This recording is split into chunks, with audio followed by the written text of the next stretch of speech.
but I will read it off of the agenda, so that's fine. Okay, good afternoon. This is the Minneapolis Bicycle Advisory Committee Engineering Subcommittee meeting, January 11th, 2022. This meeting may be recorded. Wrong one. Members of the board may participate remotely by telephone or other electronic means due to the local public health emergency novel coronavirus pandemic declared on March 16th, 2020, pursuant to the provisions of MN Statutes Section 113D.021.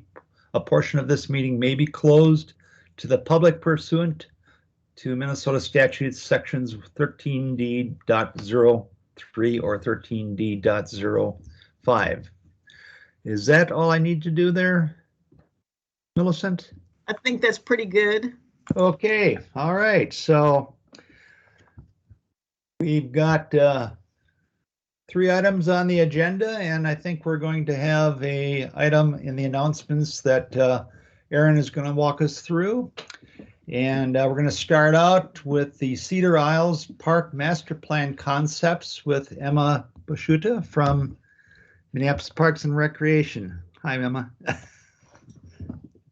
Hey, Dan. Is Aaron doing announcements first, or did you want me to just jump right in? We're going to let you start right out. Yeah. Okay, great. Does it work for me to share my screen for the presentation? I sent it along, so I didn't know if I should share that or. Yeah, Emma, you can just share your own. Sounds great. Give me 1 second. Thank you. I see a lot of folks that I know on the call today. So hi, everyone. Nice to see you all. And for anyone that I haven't met, my name is Emma Pachuta, and I am a senior planner with the Minneapolis Park Board. And I'm going to be just giving a broad overview of the draft of the initial park concepts that we just released in December. Okay. Great. So I've had a lot of questions about sort of where we're at in the phases right now. So just want to let everyone know that we're in a really early stage of the design phase at the moment. We just released 2 initial park concepts. We don't anticipate that either of these concepts are going to be the final plan. There are some big ideas in both of these plans, and we don't anticipate that every big idea will end up in the final design. That being said, some of these big ideas really come from the community feedback that we've heard, and we really do want to unpack some of these big ideas with our advisory committee and through our community engagement process. So there are 6 guiding principles that we've identified. These are drafts, and they will evolve throughout the process, but they are protect, invite, connect, tell stories, celebrate, and respect. So these really help to center all of the decisions that we're making throughout the master planning process. As I mentioned, there are 2 concepts that that just were released, and I'm going to do my best to kind of walk through these pretty quickly and identify some of the bigger concepts in here. This first image is concept A, or what's called the Living Lakes concept. And so this concept really looks at maximizing water quality strategies and climate change mitigation strategies. So it really, it proposes to naturalize a really large portion of both Cedar Lake, which is generally speaking mostly natural already, as well as large portions of Lake of the Isles, which would be a very big change from the current sort of lawn landscaping that exists. Another note in here is that we've proposed increasing what's called the littoral edge, which is this light blue line around the edge of both lakes. And that sort of would be kind of like a marsh or a wetland looking area. It helps to clean the water. And so because we're proposing to actually expand the lake line, we've also proposed to add some boardwalks around certain areas of Lake of the Isles so that we can expand that littoral edge.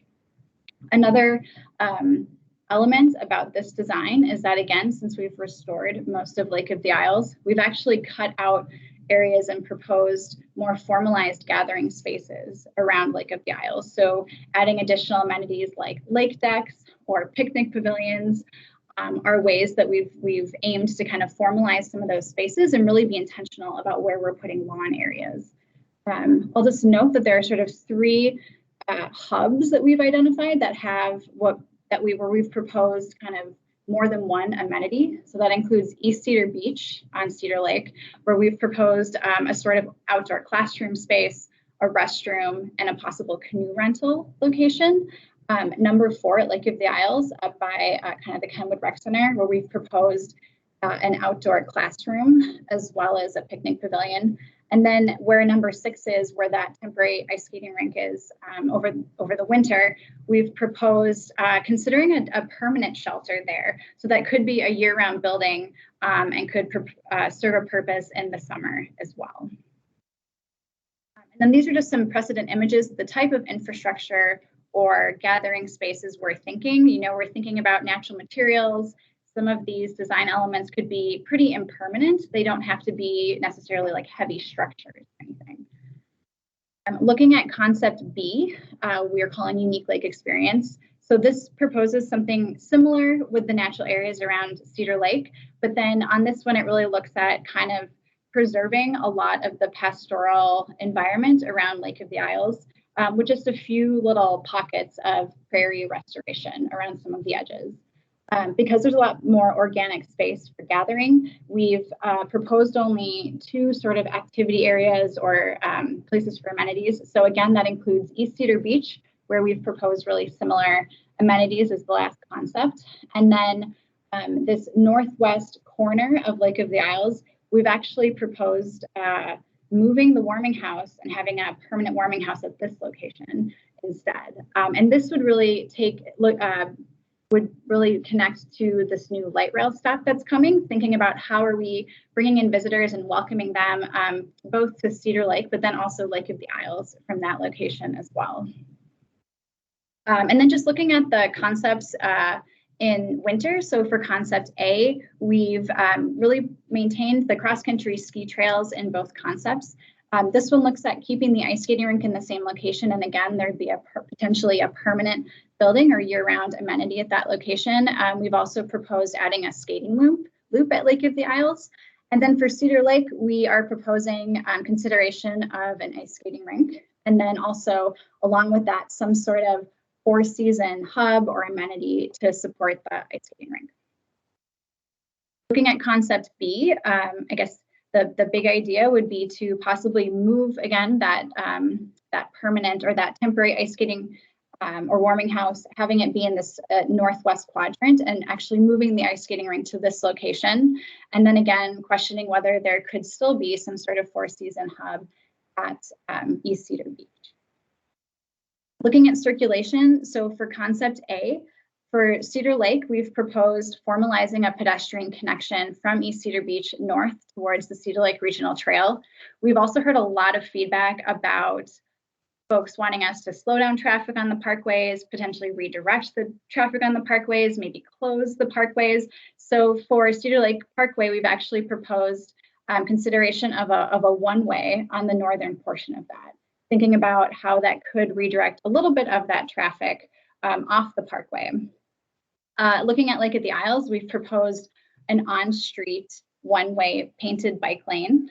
And then we've actually proposed consideration to actually close this northern arm of Lake of the Isles for a couple of different reasons. One, you've already got Franklin Avenue, that's a direct connection here. So getting rid of that parallel street, which is the parkway, could create a really nice and safer connection to Kenwood Park. We've also heard that there's a lot of wildlife and several wildlife crossings over in this area. So we thought there could be a really nice opportunity to actually give more space back to either programming and lawn areas or wildlife habitat. Looking at circulation for concept B, we did not propose any actual closures along the parkway, but we did identify several different areas where we could identify temporary closures. So this could be, adding gates on either side of the parkway and closing off parkways for certain days of the week or for certain events. We had a really good response during COVID-19 when we closed off specifically Cedar Lake Parkway. People really, really responded well to that idea. Some other ideas that we've proposed here. One is that we've heard quite a bit of feedback around wanting to have a connection around Cedar Lake. So this proposal also proposes a pedestrian connection that would go around Cedar Lake. And then looking at Lake of the Isles, we have proposed a two-way off-street bike path with this one. And I think the idea was that we have enough space where we could actually narrow the parkway long-term and kind of, so instead of adding more pavement, we are actually kind of redirecting pavement to a two-way on-street bike path. Another couple connections I'll note is that we have a proposed pedestrian and bike connection between Lake of the Isles to Burnham Road here, and then also a new proposed bike walk connection from the Midtown Greenway over to Lake of the Isles. So I know that was a lot of information, but that's what I've got, and I'm happy to answer any questions or take any feedback right off the bat. Thank you.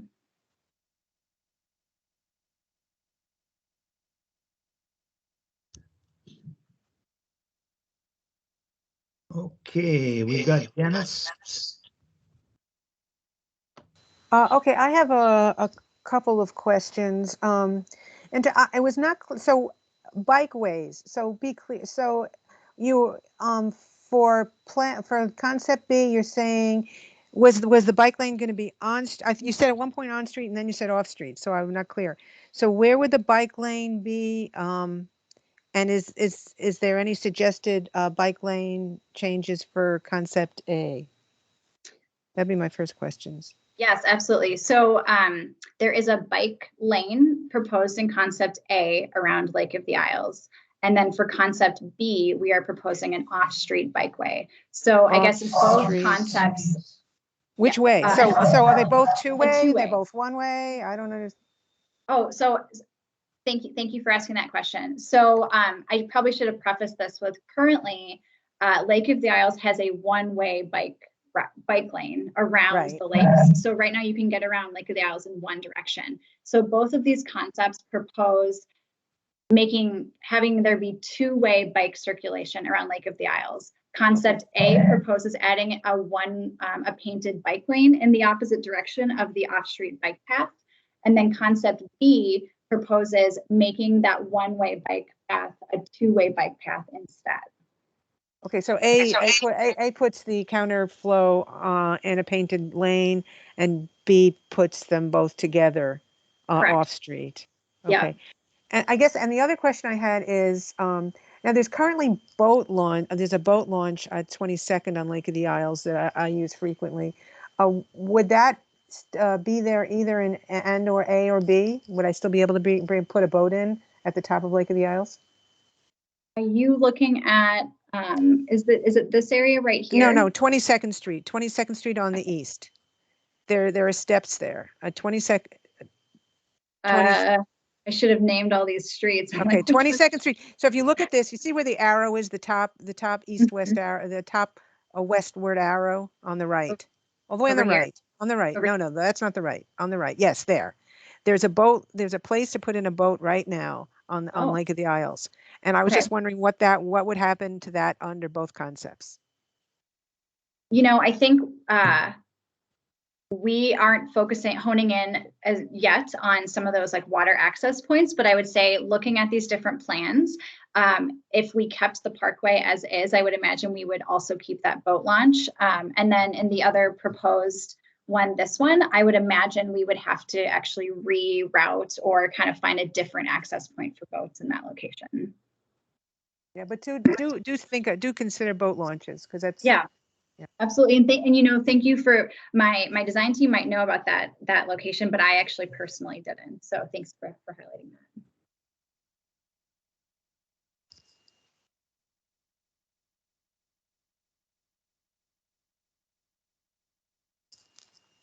Aaron? Hey, yeah, thank you. Hi, Emma. Good to see Aaron. you. Hey, I just want to thank you for coming. I don't know how many people on our committee here know that I'm part of the community advisory committee, but I am. So if you have any questions or suggestions or anything that are bike related that you want me to filter in, please let me know. I just wanted to ask something real quick that I maybe could ask in a couple hours at the upcoming meeting. But I imagine we're kind of expecting to take little pieces, like cherry pick pieces that we like from concept A and concept B, and then just eventually mesh them together, right? Yeah, I mean, I think hopefully it'll be a little more nuanced than that, but yes, I think the idea is that we think that there's some really good ideas in both of these concepts, and that we probably will be pulling some ideas from both, and then there might be some new ideas or some ideas that we don't, take from either concept as well to come up with that preferred concept later this spring and summer. Cool. Do we think so? Kind of putting on my bicycle advisory hat and removing my community advisory committee hat. Would it be helpful for us to provide a resolution in support of some, like, at least depending on this, if this is the way of the direction the committee would want to move, something in support of the bicycle facilities on this? Yeah, that's a great question. I would say I actually got this question from a neighborhood association last night when I was presenting to them as well.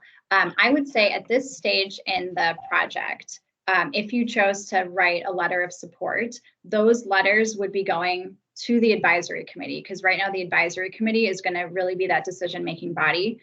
So you absolutely have an opportunity to do that if you would like the advisory committee to have eyes on what the bicycle advisory committee sees as priorities for this project. Once we come away with a final draft that will be brought to the board of directors, if you chose to submit a letter at that stage, then those letters would be going to our board of commissioners, and then they would have eyes on those letters. So you could submit a letter, during these initial phases that would go to the advisory committee, and or submit one later on that would go to the board. Okay. I hope I clarified that, or hope that feels clear. No, I think so. Yeah, thank you. I guess those are all my questions, since I'll have more later. Sounds good, Aaron. Thanks. Thank you. Janice? Well, just in keeping with what Aaron said, do we want to weigh in on the bike trails on Lake of the Isles? Do we prefer a two-way off-street trail? I would. I mean, there's not a whole lot of room on the street. I'm not sure a painted bike lane would do a whole lot. I've been known to bike on that street anyway. But I don't know. So I guess the question is whether we want to weigh in on a two-way bike trail around Lake of the Isles. I What don't other want people to. think? I would not want to force that on people, since I'm part of the community advisory committee. But personally, that's what I am looking for out of this. If you look at that southeast corner of Lake of the Isles, if somebody was right near Lake Street and wanted to go in the current configuration, wanted to get to 28th Street or 27th Street, they have to go around the entire loop of the lake. And so in order to make the lakes more welcoming, one of the things that I would really encourage is that we remove some of those barriers. So maybe someone either doesn't have the time to go around the whole lake, but wants to enjoy one of the features, or whatever reason maybe they're physically unable to travel 2.5 miles to go around the lake. That's kind of my justification. Aside from just general inconvenience, if you want to do that. Okay, we've got a few people up here. Deanna? So I have a question. If we were to put a two-way bike trail around Lake of the Isles, would we continue to have the off-street bike trail that's there right now? Or would we eliminate that one in exchange for having the two-way trail? I think this is still in a conceptual phase, but I mean, my understanding is that we would be building upon the one-way bike trail that's there. And so I think, there'd have to be sort of we'd probably need to bring in a, construction team to understand if it would be the exact same route, or if it'd be, need to be moved. And then I know there would probably be questions around trees and things like that. So I don't think it's like it may not be the exact route, but I think it's sort of building upon sort of the trail that's already there. Okay, so we would be expanding the one that's there.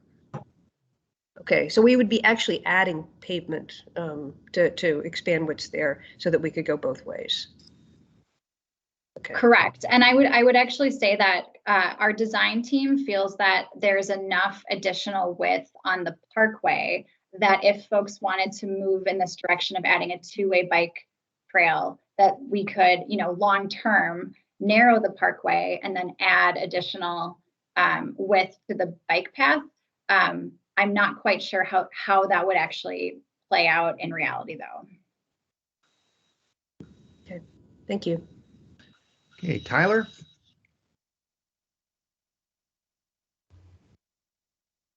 Hey, Emma, and group.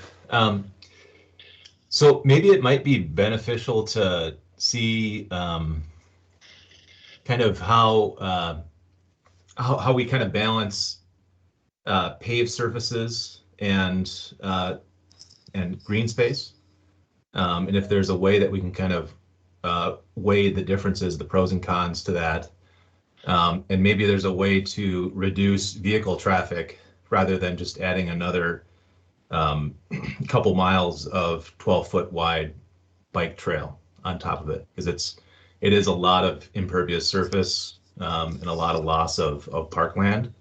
It's great for getting around and commuting, but I think we just kind of have to look at how we weigh some of these things, and perhaps there's something that happens to the parkway instead of adding. That's my only thought. Hey, Adrian, you were up a minute ago. Yeah, my question was already actually answered, but I just had an idea. Emma, and full disclosure, I'm on the TAC for this project, so I'll be seeing this later too. But I was just, as I was looking at these different options, I was putting together a little like spreadsheet to try to understand the difference between these two, and that could be a way to help talk about that. Maybe is to just talk about the differences between those two. Just a little idea. And Janice? Yeah, just to take into account what Tyler said, maybe it makes sense if we wanted to pass a resolution that we like the two-way bike trail off-street idea, we could say, and please take the extra space from the parkway. And please narrow the parkway, you know, if we were going to pass a resolution. Tyler, does that sort of take into account some of your concern? Yeah, there are complications with parkways though, but it just seems like, you know, currently cars kind of can go pretty easily through this site, whereas maybe bikes can't right now. So maybe that has to be reversed. And you know, that's a tall order, but I think it's just something that we should explore, or at least look into. Dan, I see your hand. Is your hand up? Yes, I was just going to mention the northwest corner of Cedar Lake is also an area that perhaps we could take a look at narrowing that the parkway there as well. That's a very tight area for pedestrians. I think it's down to 4 foot or sub 4 foot in a 2 foot line for a bike for pedestrians in that area. I think it's actually more narrow than that, Dan. I think it's like 1 foot per. It's ridiculous. Yeah, but I would include that. I would consider including that as well in a resolution to consider whether the parkway can be narrowed to widen that stretch as well. Yeah. I will note that on the concept A with this proposed one-way connection, that was part of the thinking, Dan, was to give more space to be able to widen some of those bike walk connections that, like you said, they don't meet any ADA or any guideline or standard for safety at all. Aaron. Hey Dan, I actually was just gonna point out what you just pointed out, so I think I'm good. I'll take my hand down. Thank you. Okay. So we're at about 4:26. We've got a couple of more interesting projects and an announcements from Aaron. And it's a choice here of the group whether there's some people that would like to go away and sort of noodle on this and present a proposal that we can send out to those attending here, or we can do it now. And what do I have any interest in going one way or the other?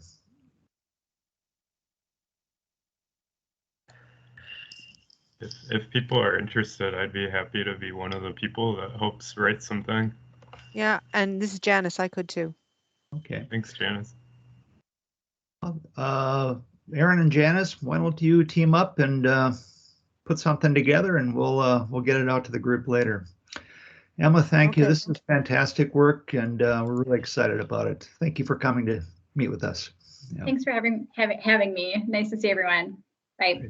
Bye-bye.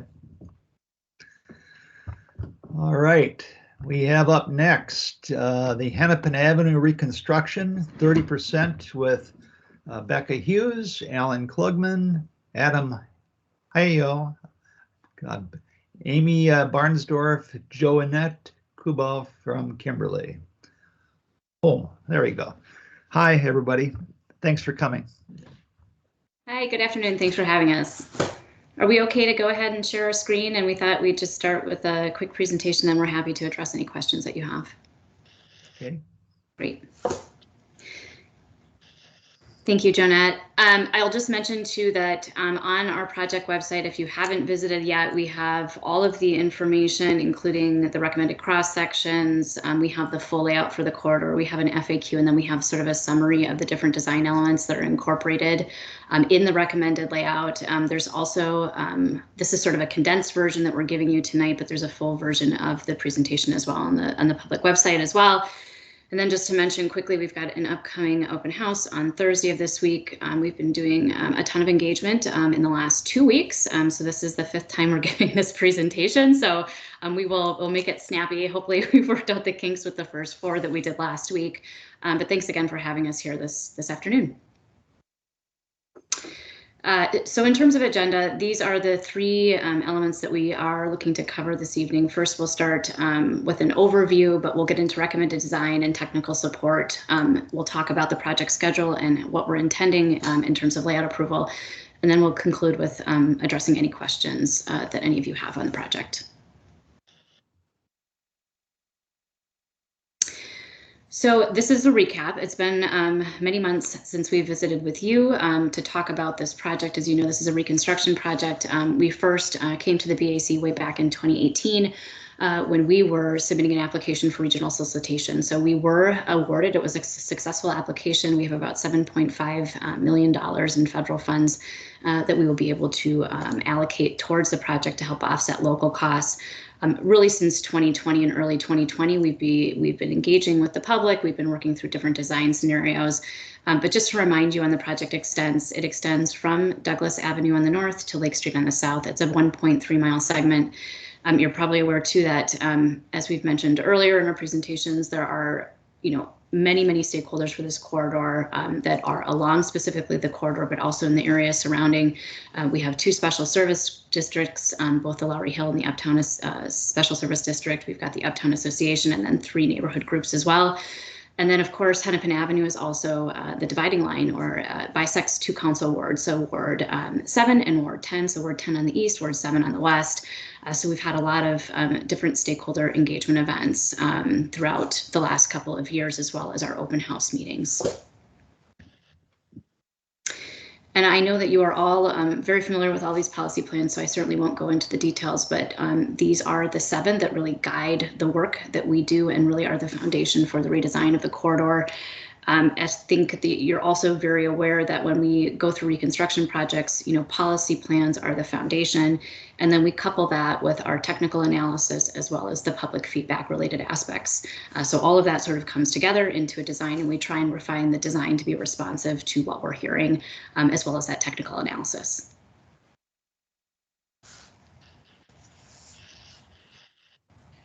So walking through the recommended design for the Hennepin corridor, One of the key things we were trying to achieve is consistent sidewalk space. On the north end of the corridor today, the sidewalks do get very narrow. The recommended design has a two-way sidewalk level bikeway on the east side of the corridor. We'll talk a little bit more about that in a couple of minutes. There are 2 full-time transit lanes, which are shown in red on the snip on this slide. There are 2 vehicle lanes, one in each direction, with left turn lanes at key locations, a few intersections along the corridor. There is additional vehicle capacity at Franklin and between Lagoon and Lake. The traffic patterns there are really different than in the middle of the corridor, so that's why you see those differences there. There are about 20 parking and loading spaces on the corridor in the recommended design. And then we did try to preserve existing trees where that was feasible with the other elements. So a lot of things that are competing for space on Hennepin Avenue. The previous slide showed kind of the overview, the overhead view of the recommended design, and this is showing the design looking down the street, so lays out the dimensions for each of those elements. One thing I'll note here, and we'll talk about it more later, but the median was a really critical safety element that we considered in the corridor to reduce left turn conflicts. Hennepin Avenue is a high injury street, and left turns are a significant part of that. And so the median restricts left turn movements between intersections. Couple of other things I'll note on this slide. All the vehicle lanes are proposed to be 10-foot lanes, which is consistent with the city street design guide. And then there are some gutters associated with both the outside curb where you see the transit lane and then the inside curb at the median. The two-way bikeway is proposed to be 10 feet in constrained locations. That is reduced to 8 feet to fit in all the elements. And this is an example with the left turn lane where we do have that constrained element. The other thing that this identifies is at left turn lanes, and actually at all the intersections, we are using a bend out, what we call a bend out bikeway design. So the bikeway is shifted from the curb and it's moved about 6 feet back, and that really is intended to provide buffer space between the bikeway and turning vehicles.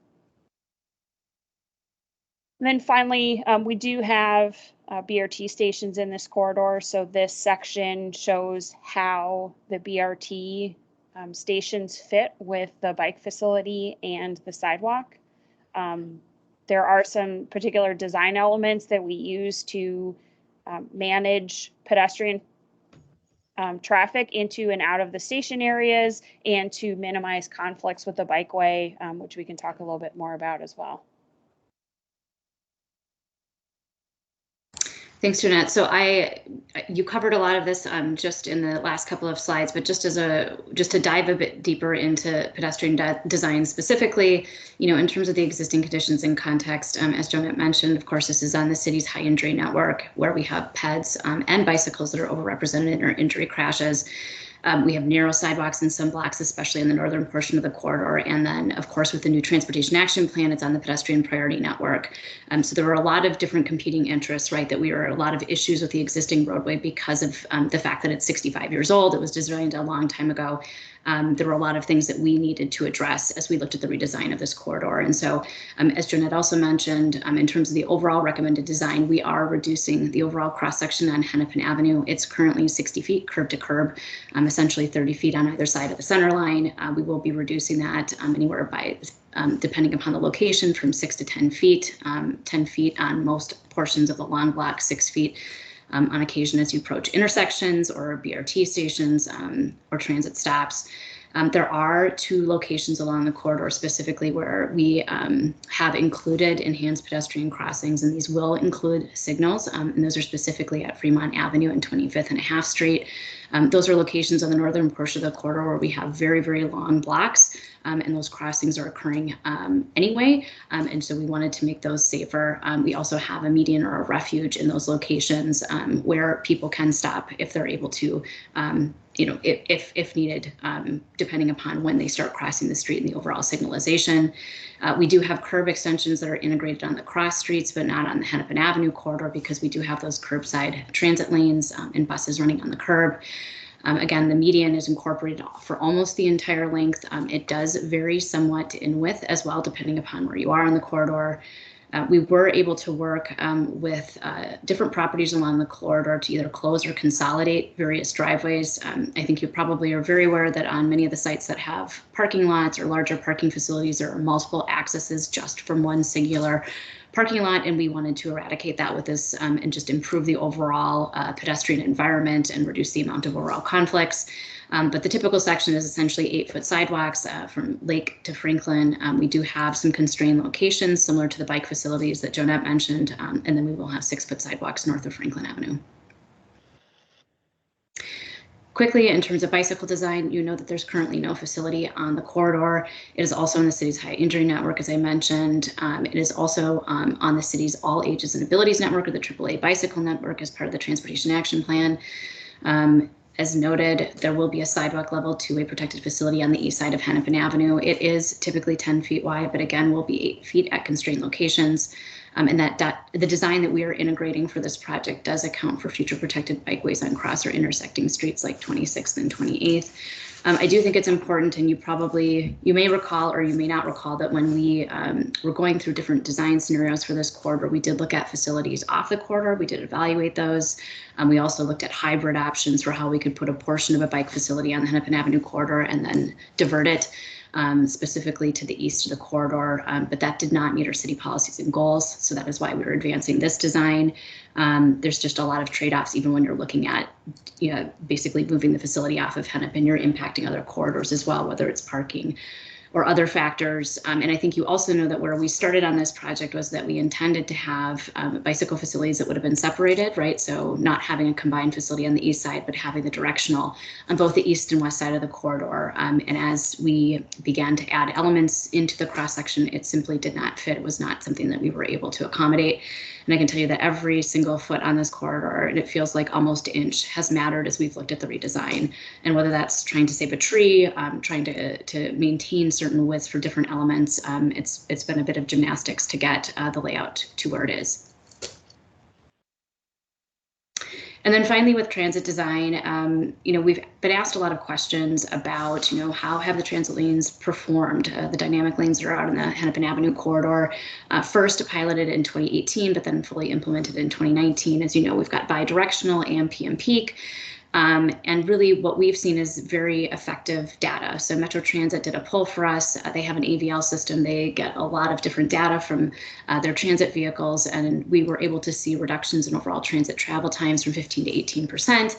And we've also seen improvements in terms of transit reliability from 50 to 75%. So those are some big numbers that really impact the overall transit operations on the corridor.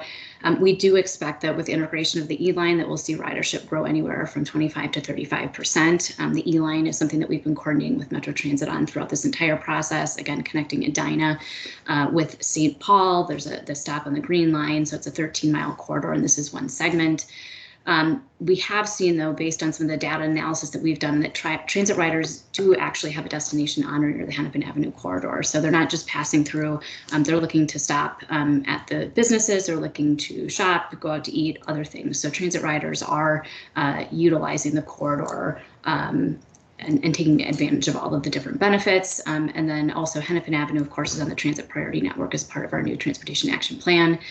So our recommended design, again, full-time dedicated transit lanes 24/7 from Douglas Avenue to the Uptown Transit Station.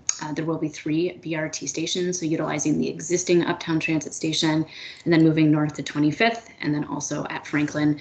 And then overall, the strategy that Metro Transit, of course, implements is looking at an overall reduction in local stops with the integration of BRT. And also one statistic I should also mention is that, one question we've also received just overall in the public is, in terms of ridership, through the end of 2020, the BRT service retained 76% of its ridership of pre-pandemic ridership levels on BRT corridors. So basically showing that BRT ridership continues to be strong, despite the fact that there have been challenges with ridership numbers overall on local and LRT routes.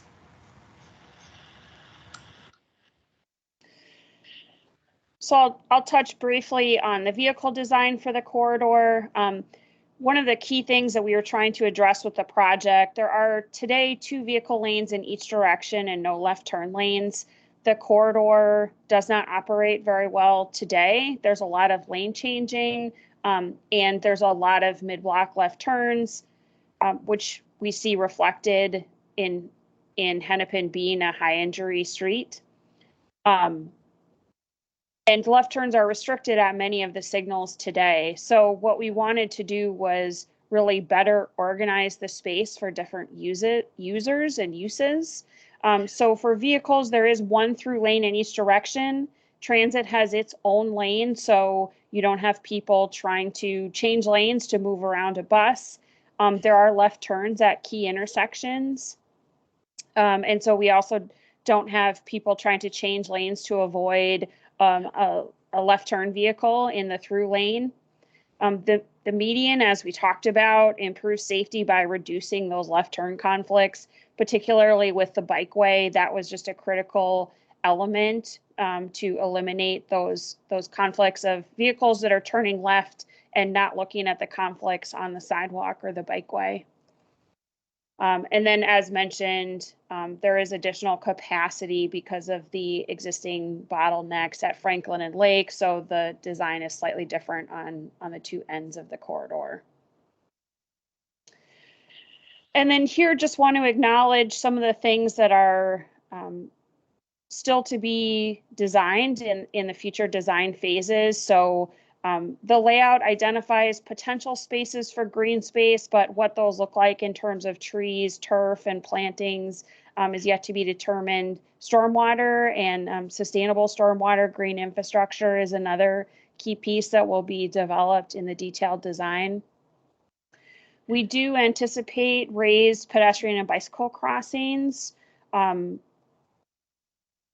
where that works with the overall vertical design and the stormwater.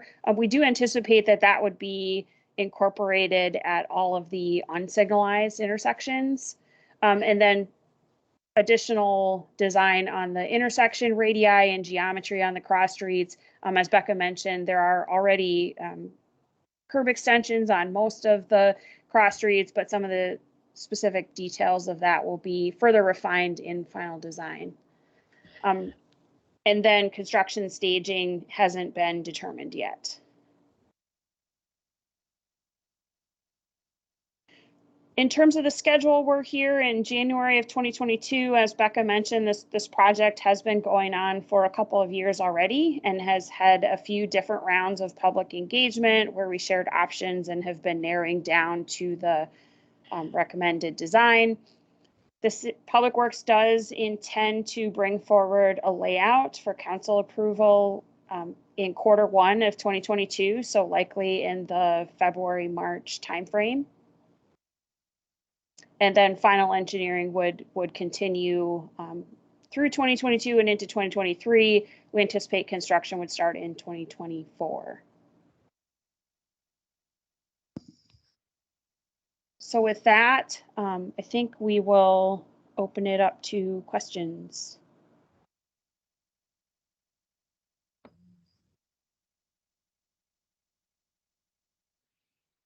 Okay, I'm looking for any hands. Anybody? Phil. Yeah, no, thank you both. This is really a sort of impressive, sort of anticipated traffic flow efficiency that yields more space for bike peds. So it's great to see.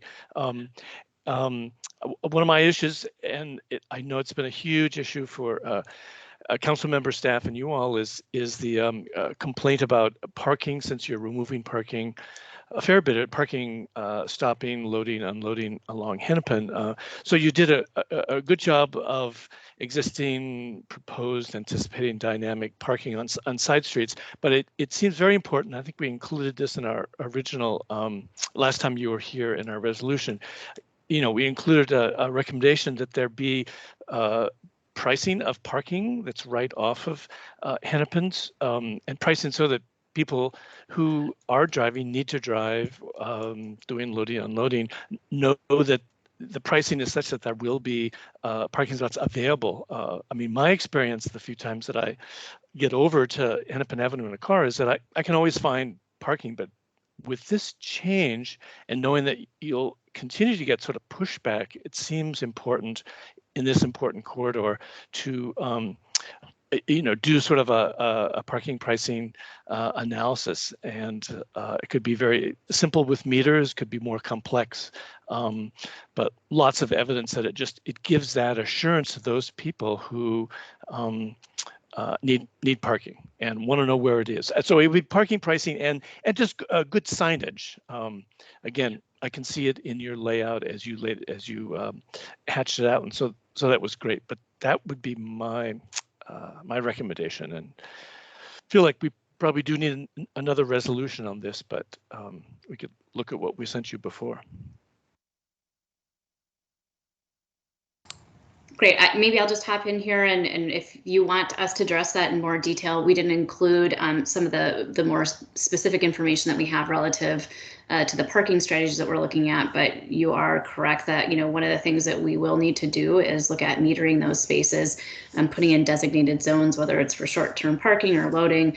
Alan, I don't know if you want to jump in. You're more articulate about the parking and loading pieces than I am, but we are looking at an overall district strategy to help offset the loss of the parking on the corridor, specifically for those businesses that don't have off-street parking, whether that's in a surface parking lot or proximate to one of the ramps in the southerly portion of the corridor. So I'll hush here. Alan, if you want to add some more context, that'd be great. Yeah, good afternoon, everyone. Again, Alan Klugman, Minneapolis Public Works Traffic and Parking Services. Very little to add to what Becca said there. I think the one thing I would just comment is, 2 years out, we know we have a lot of work to do prior to construction to look into this. And I want to put it in the context of, yes, it's going to change. And I think the pricing is absolutely something we will be looking at. In the context I want to put that in is one of the actions from the Transportation Action Plan was direction to staff, direction to the city to work on a curbside management policy. So the finished policy is not in the Transportation Action Plan, rather direction to come up with one is in that plan. So I just want to note that in the coming couple of years here, that's something we'll be working on as a city, and in Hennepin will be part of that broader topic, not just Hennepin corridor, but citywide, how we manage the curbside uses. So very good point to bring up, and do know that it's on our radar screen. Okay, that's great to hear, and it really is sort of a district parking plan. Yeah, no, fabulous, good.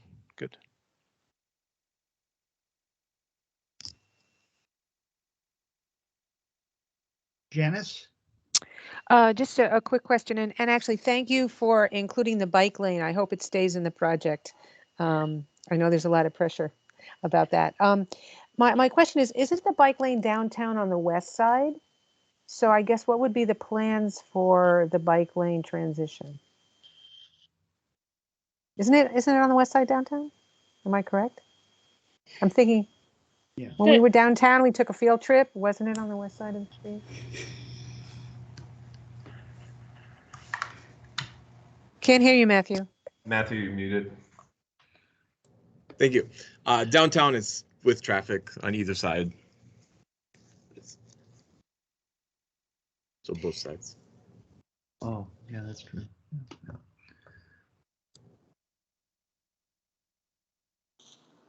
So maybe to speak to your larger question about the transition, and again, Jonette or Alan, feel free to jump in, but the idea being that, of course, if it's on the east side of the corridor, we do have the connections to the existing facilities, right? 28th, 26th, and also 24th.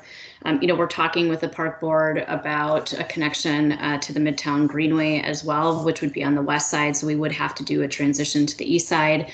And then there's, of course, the continuity and extending into the Loring Greenway. So what's a new element, I should say, that wasn't part of the original layout design option that we had in the spring was showing this extension essentially north of Franklin. And so we're working on this piece here, which would allow for the extension to Franklin, to Bryant, and then to the Loring Greenway into downtown. There's a few things that we need to work through, but we did determine that we were able to fit the facility. It seemed like a better solution having that direct connection as opposed to transitioning cyclists over to Franklin and then having them cross over into Bryant. So that's one new element that would not have been incorporated earlier this spring.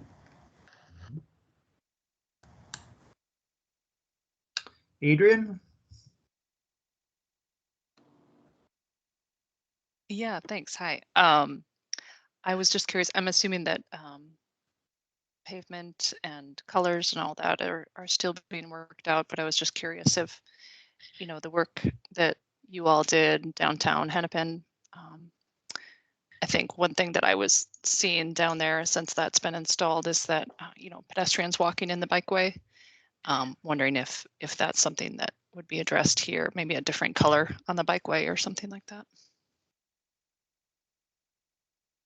Yeah, I would just say that universally or sort of globally, we are always trying to learn from projects that have been implemented. And so, you know, we've got 2 years until construction. We're currently evaluating some of the projects that we have put out. So we will be looking at making some modifications to ensure that there's that separation. We have different facilities intentionally for that purpose, so that we don't have conflicts between cyclists and pedestrians. And I don't know what the final design ultimately will be, but we're definitely observing all of these different projects to make improvements. And whether that's pavement or different types of signage or some other type of wayfinding, I don't know yet, but we'll certainly be looking and considering that. Great, thanks. Aaron? Yeah, thank you. Thanks to all of you from the city and the engineers for presenting this. Super exciting to see. I attempted to bike on Hennepin years ago and remember it to this day. So look forward to doing it safely. One thing though that I was just thinking that I haven't really heard talked about, and it'll require obviously the two-way bike facility surviving any sort of opposition, et cetera, et cetera. But one thing that would be nice and helpful to actually get people to really use it is if we have an increase in bike parking too. And so I'm curious if there's plans around that, or if it'd be up to individual businesses, or how that might work. Okay, I'll hop in again. Is everyone getting tired of me talking? So in terms of, I think that's an important strategy, especially when we're building these facilities, is to make sure that there is adequate bike storage along these corridors. So I fully agree. You know, how that policy might change from how it is currently, I don't know within the next 2 years. I do know that, you know, there have been questions posed about, you know, why isn't there more bike parking available even on the activity block? And so, you know, it's sort of this universal topic that we're sort of addressing, and there's no question that we will have to find opportunities. You know, it's something that we've considered as well as we've allocated space, you know, sort of in that furnishing zone. It's not just about like the tree pieces and greenery and elements such as that would be amenities for green infrastructure. It's also about how do we have ample space for some of these other uses as well, and some of this other infrastructure that needs to be incorporated to support the facility. So it's definitely on our radar. I wish I had a better answer for you, but it's a great question. That's fine. It seems like being on your radar is enough at this point, probably. Thank you. Okay, Phil? You know, yeah, I'm remembering that the city of St. Paul has in the past has had rounds of subsidy for bicycle parking for businesses, at least in the downtown core. And I don't know if they still do that, but maybe this is a question for city staff, because I'm not aware that there's a special finance program for businesses to install bike racks, bike facilities. But is there something, or might there be, or is this anticipated, Chris or Matthew? Well, the city has a 50-50 cost share program for businesses to install bike racks in the right of way in front of their business. Okay, quite straightforward. Okay, it's one option. Yep. good. Okay. Jesse? Yeah, I just had like one minor comment from a MnDOT perspective. The portion of Hennepin north of Franklin is in our right of way. I noticed that there was a 5-foot pedestrian access route against a building on the, sorry, I'm trying to think of what side of the roadway is. On the west side, and and there's a 5-foot because like there's like the curb zone bumps out to 4 feet, and typically our minimum recommended pedestrian access route with frontage zone is the PAR, the PAR should be at least a 5-foot minimum, and then the frontage zone should be at least 1 to 3 feet. So I just wanted to make sure that there was at least that 5-foot pedestrian access route wasn't right up against a building. So that's maybe one thing to kind of look at.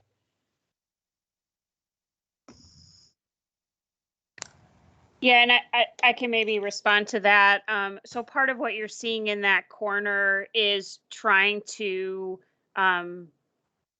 account for space that is needed for things like light poles and signal poles and those types of things. So there is a total of 9 feet there. Obviously, when we get into the detailed design of that intersection, the placement of elements to maintain the pedestrian route is, that's really where the details come into play. So. Okay.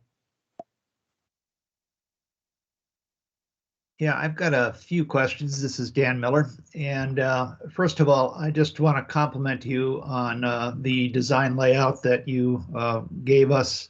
It has a lot of detail on it, and I really appreciate that. That really helps us understand what you're trying to propose and not have to ask questions which we all like to ask, like what those bikeways are going to look like, what's getting across the intersections is going to look like. Very appreciative, because not all projects do that, and I wish they did. So I've got a couple questions. That's my comment, and a couple questions are: I believe this is a full reconstruction from the sidewalk to sidewalk. In other words, everything's coming out in that process. And are the boulevards growing in width compared to what was there?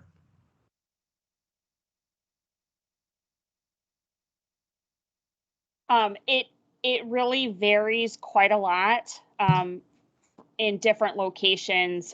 We talked a little bit about, so in some cases the bikeway is against the curb and the boulevard really separates the sidewalk and the bikeway. In other cases, the bikeway needs to move to the back and the boulevard is on the street side. So in some cases, the boulevard spaces are more, and in other cases, they're less compared to existing. Overall, we obviously, from a green infrastructure and stormwater perspective, we are overall trying to reduce the amount of impervious surface. Yes, and on the medians, you also have some greenery as well, it looks like, so that's good. And I have a question for Alan. I would imagine that if these signals are being replaced, will these signals have LP leading pedestrian intervals on them? Yeah, so Dan, good question there. The signals are being totally replaced, so let's start by saying that. And when we talk about the leading pedestrian intervals, I'm going to kind of give you a non-answer, and let me explain why. We love to say from an operations point of view that all of our new modern signals are capable of doing the LPI leading pedestrian interval, and that's strictly just an operational choice that we'll make down the road. It truly has no bearing on words like space allocation, placement of the signal pole, placement of the APS push button station. So can I just leave it there for now? A new modern signal has the capability We'll have a couple years to visit with this group and others about what our operational strategy is for the pads and the bikes in this corridor, but know that the equipment has that capability, Dan. Okay, thank you. Yep, you bet.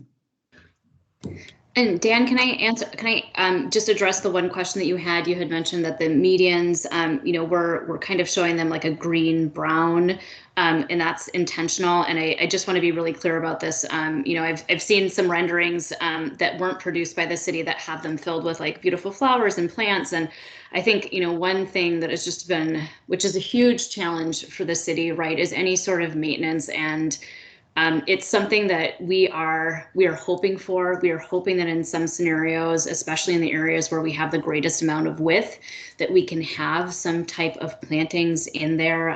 We even have the ability potentially to have trees in some of the locations where it's widest at 6 foot, specifically in those areas where we have pedestrian crossings. But all of that we've got to kind of work through with our final design. So, presumably getting through layout approval, all of those details sort of come next. I don't think any of us sitting on this call want them to be concrete or some sort of hardscape. We want them to have vegetation. There's a lot of details, however, that go into that, as well as the maintenance responsibilities, which are always a challenge. So I just want to provide that sort of like asterisk that yes, that is the intention. We still have some challenges and hurdles to get over to ensure that there is green space within any of the medians, whatever the width is along the corridor. And it does vary from basically 6 feet to 1 foot, depending upon where you are. So some areas obviously can't accommodate, but there are certainly opportunity areas that can.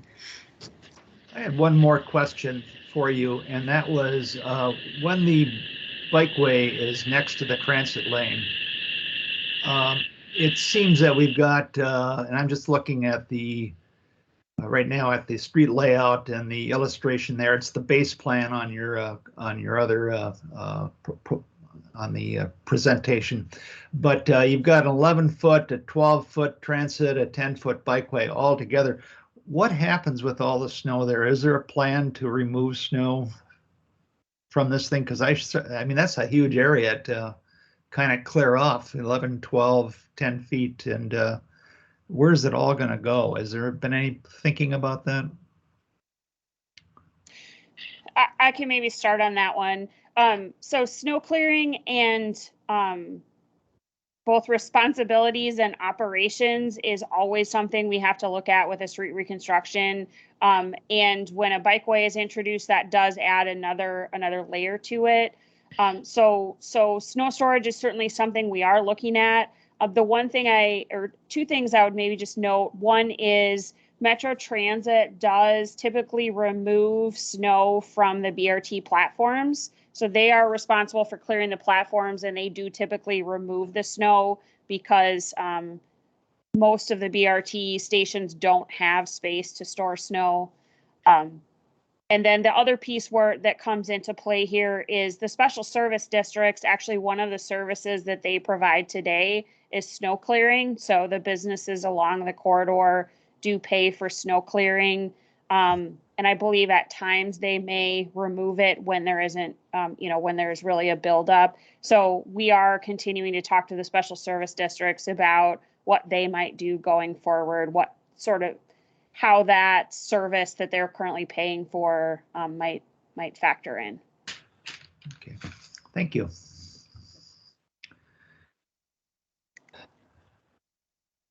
I see no further questions. This is a 30% review, so it's likely the last time we're going to be seeing you before this goes to for approval. And I think that we probably need a resolution on this. I am willing to work on this. Is there anybody else that would be interested, or should I just take a stab and send it out? Sure, this Dan. is Janice. Yeah, I'd be happy to help you or take a stab, either way. Okay. Sure, and this is Philip. Sure, I'd be happy to sketch some language too. Okay, thank you very much. Well, thank you, folks. This is very exciting, and we will get something for you, and we really appreciate you coming here with such thorough information to provide. Great. Thank you so much for having us. Thanks. Bye. Bye. All right, next we have up the Graco Park design with Carrie Christensen from Minneapolis Parks and Recreation Board. Hi, everyone. This is Carlos Fernandez with the Ani Fernandez Landscape Architects, and I'm here on behalf of Carrie tonight. The open house engagement meeting was tonight as well, so there's a conflict, and so I've been part of the project since the beginning and been extremely close to it. So Carrie asked if I could present to the group tonight and give you an overview, and as well as field questions about the design.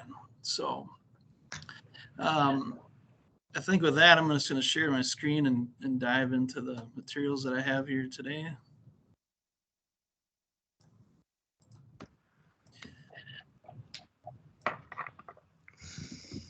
Okay. So everyone able to see my screen? Yes. Yep. Great. Okay, thanks everyone. Again, my name is Carlos Fernandez with Ani Fernandez Landscape Architects. We're part of a three-pronged team, Bar Engineering and Snow Krylik Architects. We've been working with Park Board staff and through a series of community meetings through most of 2021. And we are I'm here just to give you an overview and answer questions. And so if anything comes up, please let me know.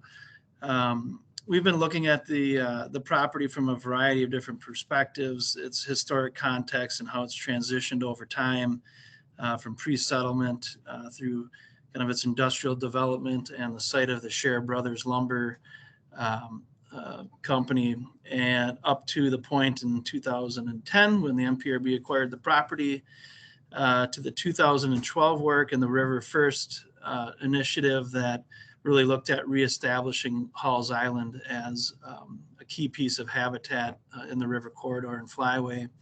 And it really kind of was set the scene and took us to where we are today with the Graco Park portion of the project. Quick recap of the schedule is our round one community engagement and project launch occurred earlier this year.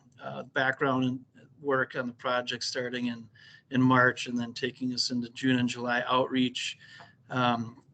We got into second round of outreach and engagement in August and September, where we reviewed multiple concepts that were developed based on the feedback that we gotten today. And we're in the process of a round 3 engagement, and that's a part of why we're here today with a preferred concept. And we'll be moving forward for final concept approval from the board, and then moving into construction documents with the hope of beginning construction just before winter of 2022, and likely construction lasting through all of 2023.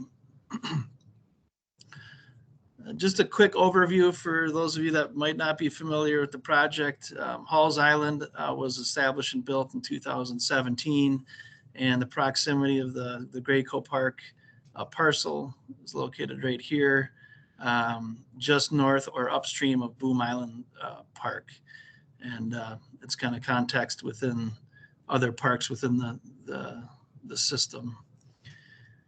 More specifically on the site, there's really an incredible amount of opportunities there. It is very much a blank slate in a lot of ways, in that there's a trail moving through it and really not much else that's occurred with the park. There was some restoration and obviously the creation of Halls Island, but some restoration on the fringe or edge of the Graco Park side of the project. A big part of the focus has been looking at connectivity between Boom Island Park and Graco, and that really occurred in 3 different locations. One was underneath the bridge. Second connection was looked at as a underpass underneath Plymouth Avenue, and then third is a at-grade or on-street connection, a crosswalk connection at the intersection of Sibley and Plymouth. Because of its complexity and limited space and an extremely difficult build, this option underneath the bridge has not been prioritized, and the passage underneath the road through an underpass has been prioritized. as well as crossing and safety improvements at the Sibley-Plymouth intersection. And we'll take a look at that in just a little bit as well. But what this does is it also opens up the opportunity for routing the regional trail where it has a required crossing now. It would be able to reroute around the marina and then through the underpass and then connect through. So there's a continuous regional trail connection. Outreach has been ongoing really the entire time. This is a snapshot of the outreach that's happened. There's a handful of other engagement efforts that have happened that aren't included here, but quite a bit of back and forth and a lot of outreach, documenting data by all the folks that have attended meetings as well as contributed information on the web platform.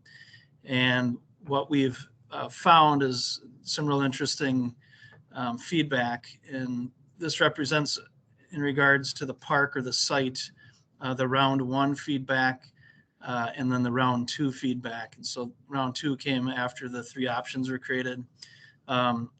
In both efforts, there's a real strong emphasis on creating and establishing habitat and that it works well with Halls Island or in conjunction with it.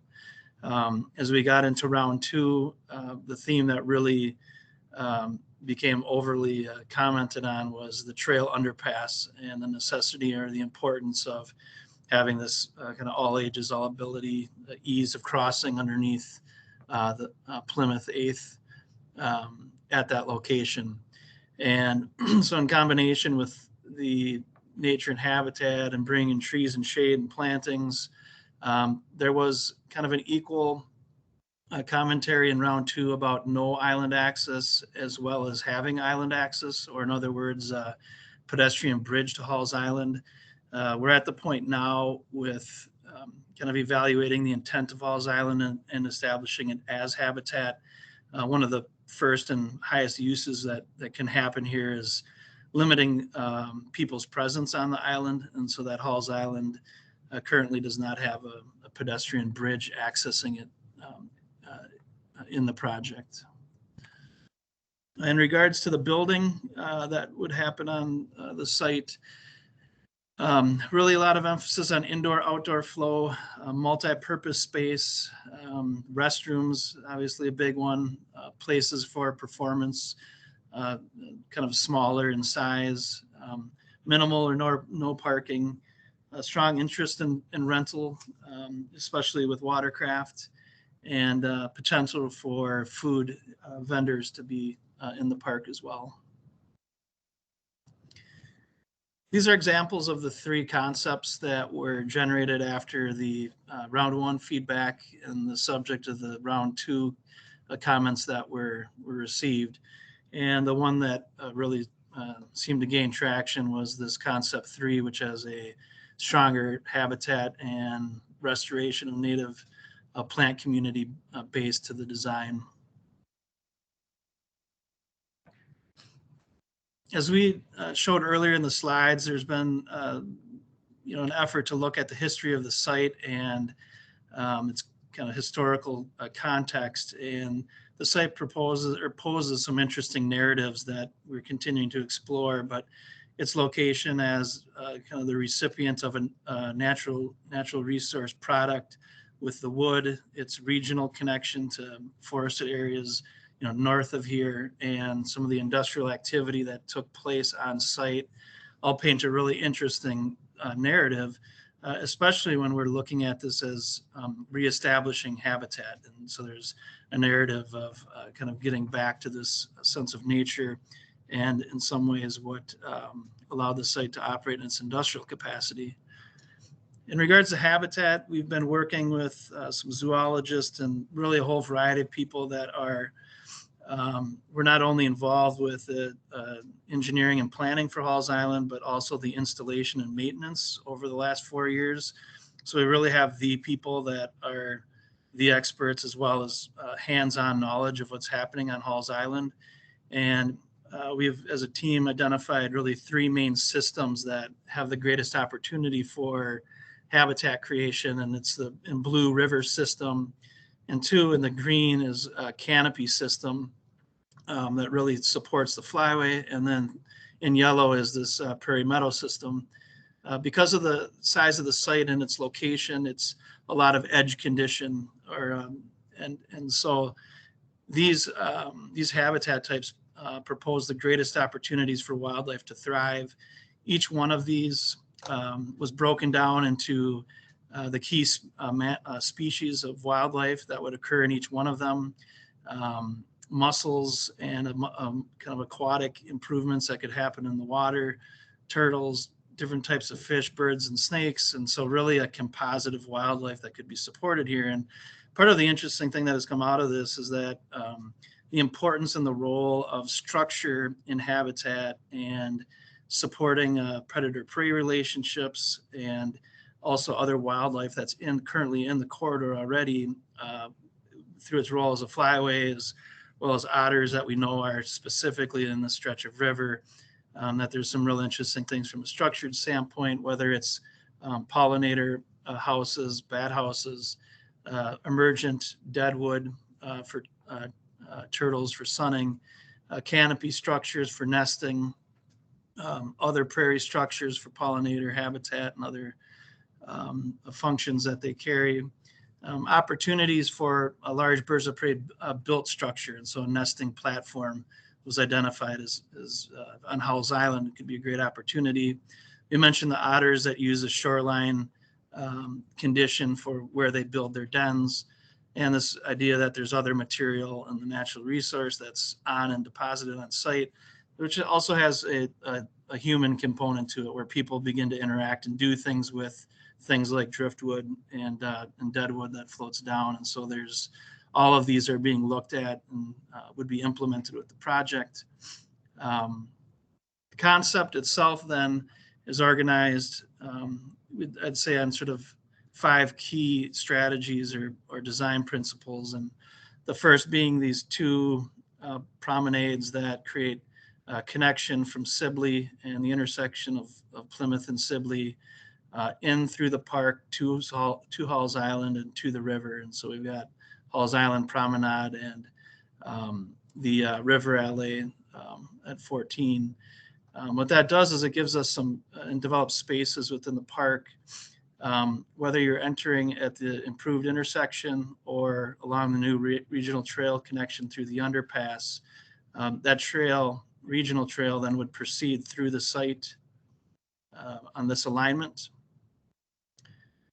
This riverfront alignment becomes a Riverwalk promenade, which would be pedestrian focused. It has a series of spaces along it for gathering and sitting in a more formal space and a small amphitheater, and then leads out to the Howells Island overlook, which capitalizes on some really beautiful views of the downtown skyline as you're looking over Howells Island back at the downtown area. The rest of the space is then moving back on the regional trail alignment. Space is organized around a new community building. So there's a community building with plaza space where there would be an interactive artistic water feature, as well as a small green performance space located here. Expansion room to the north for a future building. It's a later point in time. And then also a larger flexible green space. And so what the design does is it focuses, as was shown in that habitat diagram, as really an envelope of naturalized areas enveloping the entire park, and then pockets of prairie and canopy cover with some green spaces and community facility within the park as well. Stormwater is treated in a variety of different locations in the park. It's focused here along Sibley Street. Would also be located in different portions of the open green, also in rain garden depressions within the plaza areas, and along the center line of the promenade. And with that, I'm going to show a quick video just to give you a better sense of the character of the park. And it might be a little bit choppy, but just let me know if it becomes problematic. So as we're moving in, we're passing an open air picnic shelter on the right, down the Halls Island Promenade with a view to the community building. And I'll have a little bit more on that in just a minute after the video.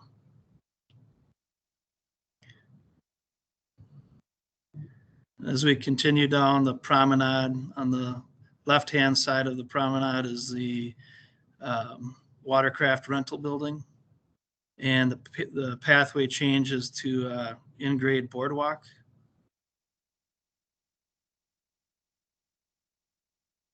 Which brings us down to the gravel landing. It was established in the original Halls Island work. Along this edge, you'll notice a small series of steps leading down to that edge. Heavy timber benches and unique seating opportunities reflective of industrial history on site. Different types of stormwater beds and other planting opportunities. This is a small amphitheater gathering space. Shows a view back in through the site.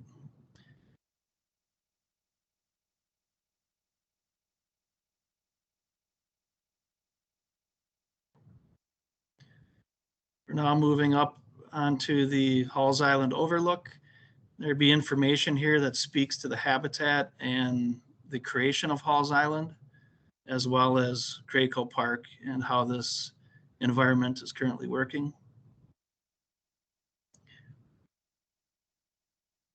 As we leave the overlook, we're moving over Halls Island with the view of the habitat environment. You'll see as we approach here, this is a sculptural bird's nest platform that really becomes the end of the access of the Halls Island Promenade.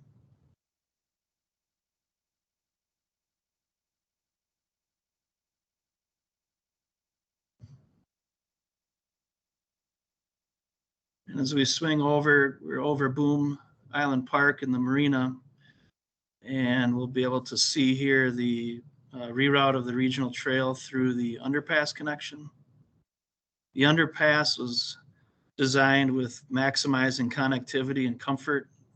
You can see it's much wider than a typical box culvert to enhance the safety and feel as well as use of the underpass connection. We just traveled over what would be a wildlife underpass underneath bike trail for various types of wildlife kind of safety crossing. This is a view of the flexible green out over the Riverwalk and a view back of how the building interacts with the views to the river. This was the performance space adjacent to the building. As a seating edge, again, heavy timbers up along the edge of the building.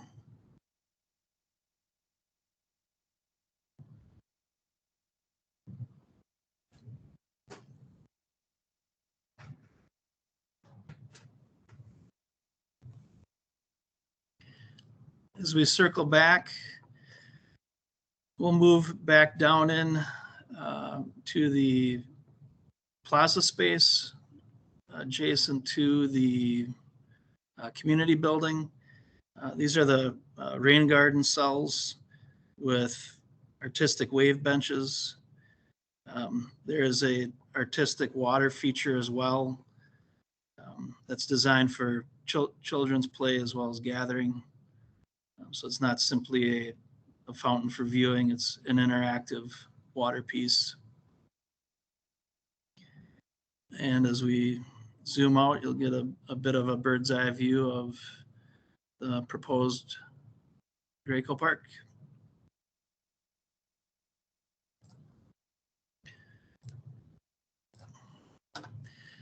So I'll just touch quickly on the Sibley Street, Plymouth Avenue intersection.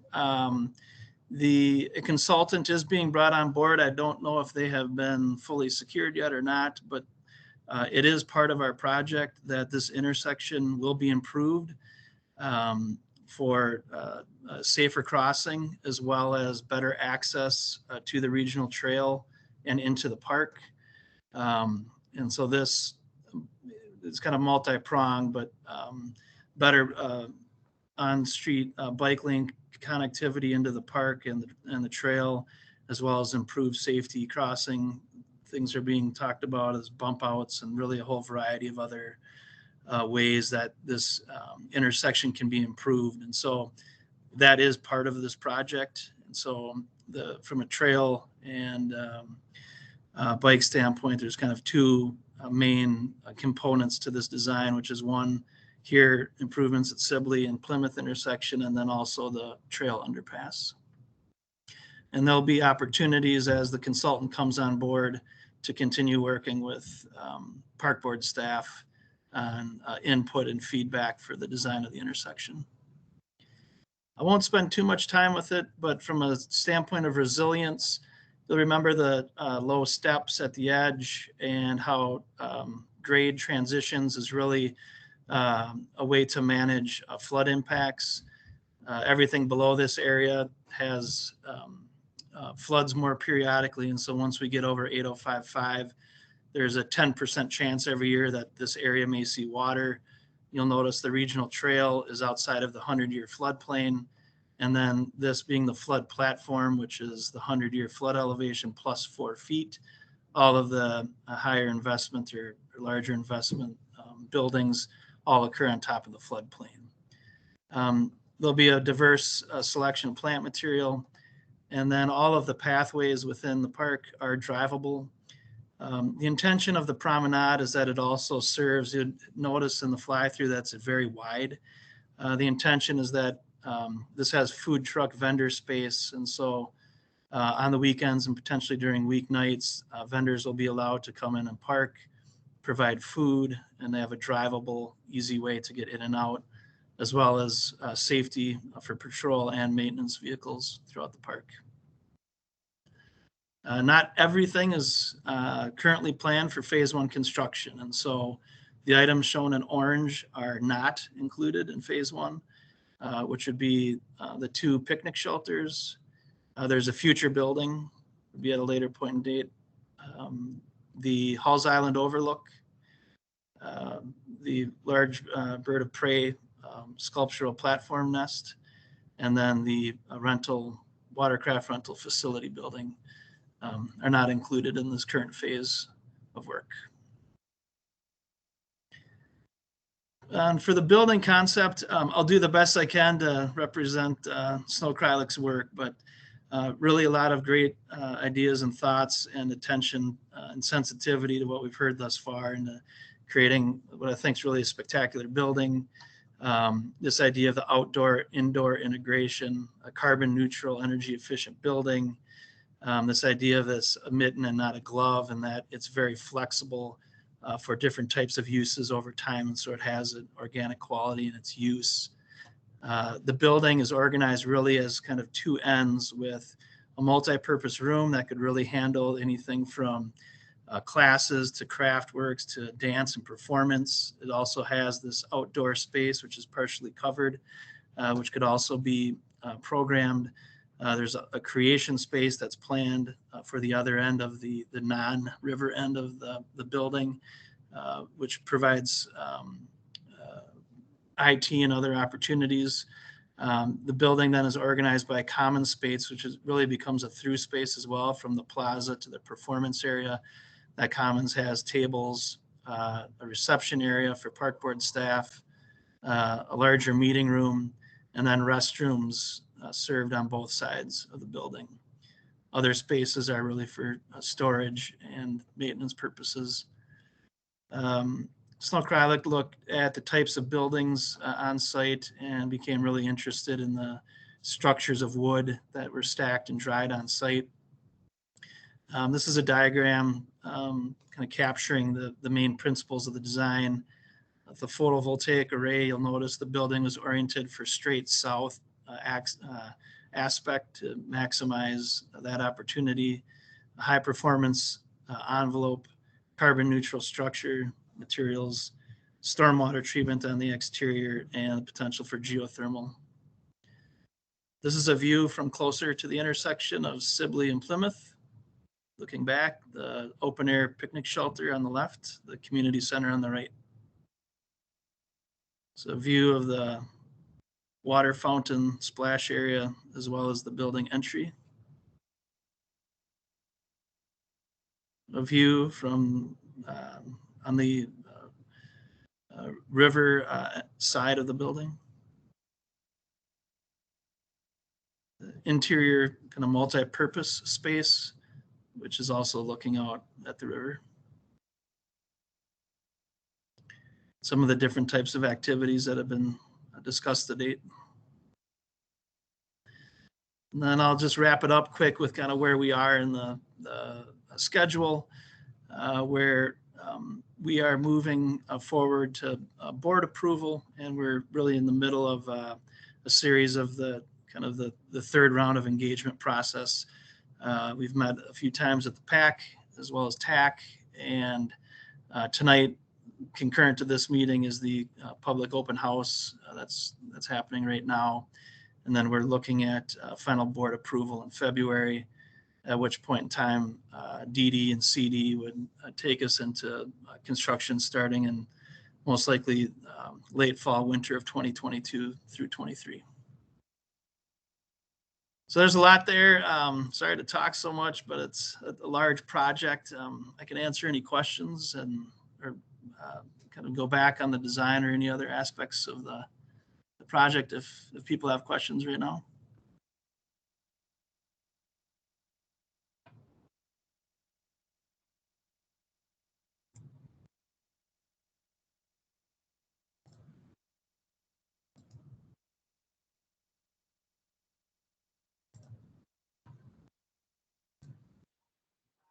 Dan, are you talking? I can't tell. I'm sorry. Thank you. Thank you very much. If you could put the project concept back up on the screen there, thank you. So the very top left is where the East Bank Trail comes in, and then it will be going down the path that is on 18, and one direction is underneath the new tunnel. And my question to you is, if I'm coming down that or entering into this park, how do I get over to, what do you propose for me getting over to the Plymouth Avenue Bridge? What route would I take? Yeah, so there's access that's provided along this promenade.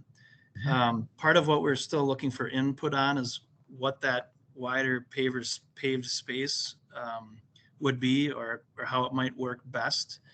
As far as the multi-use regional trail, its alignment or designation would continue through the underpass. And this would then pick up any other traffic from the street or folks coming in at that intersection and take us down in. As far as getting up to the bridge, you would be moving out and then back up. Okay. To the bike lanes.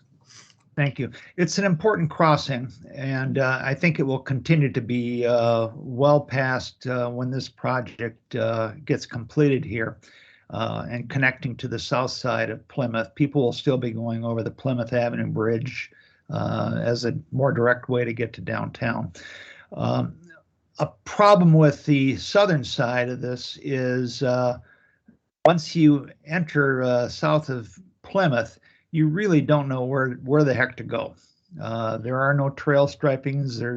It's just, you know, it empties out into the street. It empties out over to Nicklin Island, but it's confusing. And I would just ask that the number 18 that you identified there, you just had what is going to get confused as a walking path and a multi-use trail, and that's just fine. But I think that you would encourage you to strongly look at trail markings, look at the dash striping that now exists, and that people on this route now use rather well. I mean, it's a good separation of the solid stripe for pedestrians and a striping for bike access, and it works pretty well. I mean, people, you get to occasional mix-ups, but people kind of get it. And I know that doesn't quite go with what you're doing here with, this beautiful design, but for the practicality of it, I would feel uncomfortable going down that plaza on a bike because I'd feel I'd be interfering with somebody. So I was actually looking, well, maybe I go up in the north end and come down. I think you're right. I think that's the way that we would eventually, sort of that north 14, I think it's on your plan. But I think that some identity of how to get there would be very helpful. And then just to sum it up, the other thing on the south side, once you go through there, the conditions on the south side of Plymouth are pretty tired. And I hope that this project will include getting you either across that wooden bridge, which is it's tattered, or up across I don't know what you can do, but it's kind of like when you come underneath there, it doesn't look good. So thank you. Yeah, I would just add in with the underpass, the intention is to connect to the existing trail, to the bridge, as well as create a new trail up. Good. And then this entire area of trail would be reconfigured as well for kind of ease of access off the road, on-street bike lanes, and a better connection and direct connection into the regional trail. Great, thank you. Yep, Phil. thank you. Phil? Dan, I just wanted to reinforce your comment. My thoughts exactly that if you're coming, we know that people are going to be coming either east, along Plymouth Avenue, or they're going to be on that East Bank Trail, basically parallel to Sibley. So they're going to get across. They're going to get to the promenade, and the question is, do they feel comfortable using the promenade and then getting on to the bike facility going either direction, or do we want to, as Dan suggested, maybe we want to encourage biking along Sibley and catch that 14, that sort of LA rain garden area. I'm not sure which, but however it happens, I think signage, materials, little free rights, cutoffs. I think yes.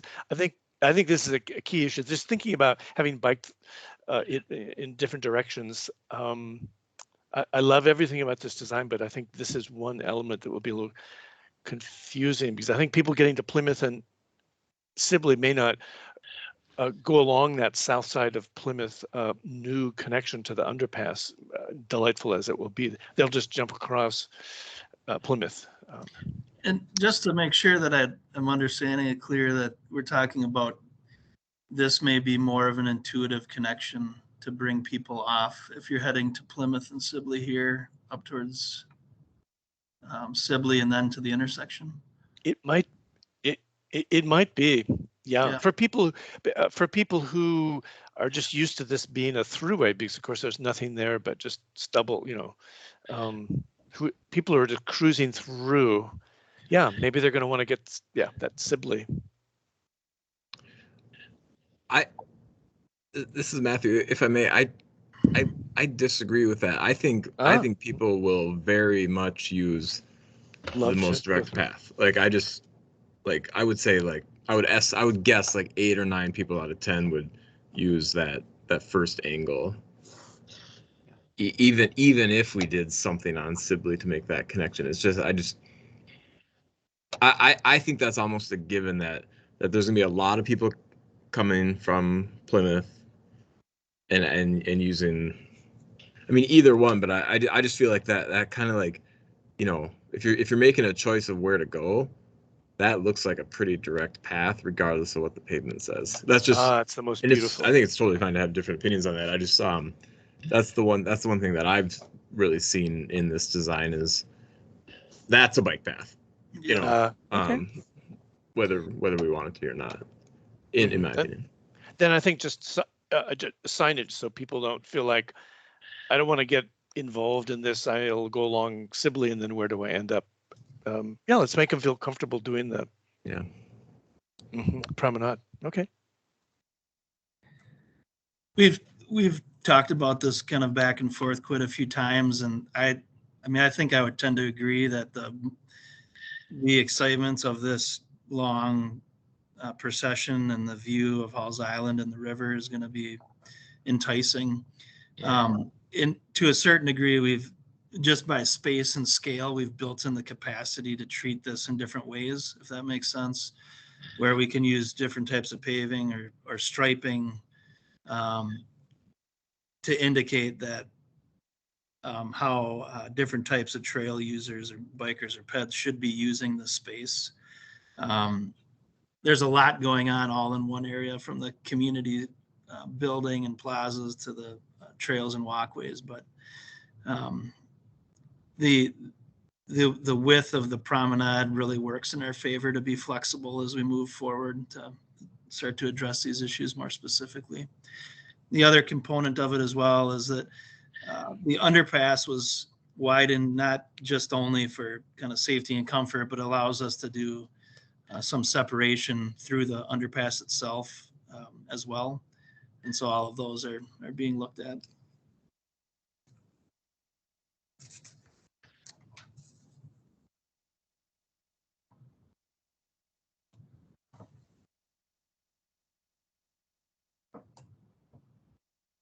Yeah, this is Dan Miller again. I think also that underpass, and it's fantastic. Thank you for working that out.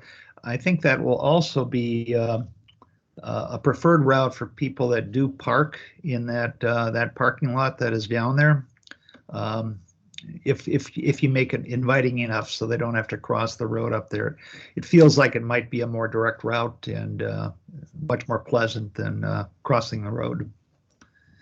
Thanks. Thank you.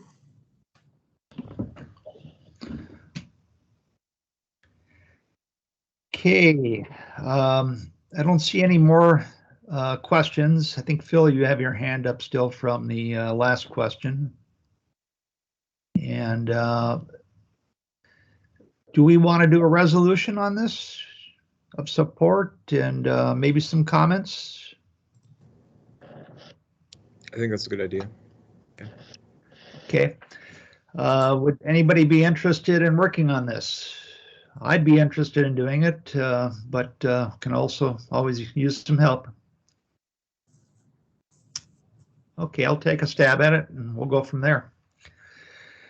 So thank you very much, Carlos. And it was a great presentation. It looks fantastic. It really came a long ways from the last time that the presentation was done, and it really looks good. So thank you very much. We really appreciate everyone's time tonight. Didn't mean to get too long-winded, but the input's fantastic, and thank you. Okay. All righty. So next up, we have announcements, and Aaron would like to present something. Yeah, thanks, Dan. And I believe Millicent has a resolution that I was proposing, but essentially, if you were at anyone who was at the last meeting heard that there's essentially as part of the Whittier-Lyndale Bikeway project, there was some last-minute paving that was exciting that started kind of getting a head start on the 2022 portion of the project after it was split. And so most people just kind of assumed then that Blaisdell Avenue would continue to be southbound as it previously had been. But instead, a bike lane closed sign was placed there because from what I've heard, and maybe Matthew or Chris could add to this if they have heard anything else, but from what I've heard, it was a safety concern because they weren't able to finish the bikeway. So it's a two-way width, but with nothing to keep cars out. And so my proposal kind of acknowledges that this was meant as a safety thing, but asks that the city look into how we can reopen that because it's such a vital bikeway for folks living, especially in my ward, in Ward 8 and the western side of Ward 8. That being said, my proposed resolution then is that the Bicycle Advisory Committee requests that Public Works explore options to safely reopen Blaisdell Avenue between 28th Street South and 32nd Street South for existing southbound only bike travel until temporary closure is needed to complete the Whittier-Lyndale Bikeway project and permanently reopen the bikeway. We recognize that Public Works has closed the bikeway as a safety precaution as the Whittier-Lyndale Bikeway is completed, but ask that methods be explored to keep that important bikeway open while preserving the safety of bicyclists.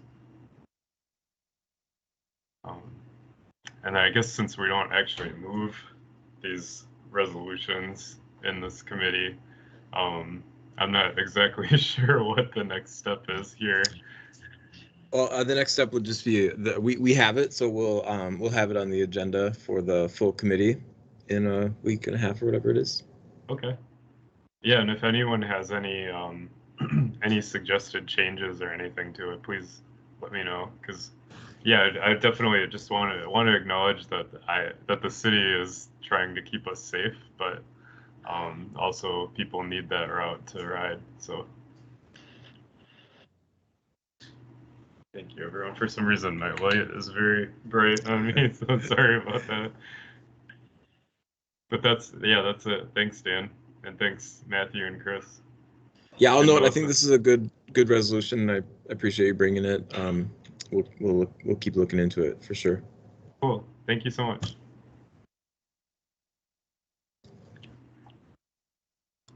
All right. Are there any other announcements that anybody would like to share?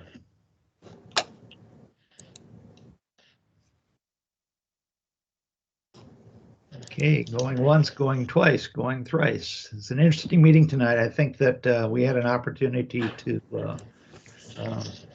hear some pretty impressive stuff and offer some feedback. So thanks to everybody for doing that. And thanks to the people that have offered to help with writing the resolutions, important ones to do. So, all right. Thanks, everyone. Thanks, everyone. Yeah, Bye. thanks, everyone.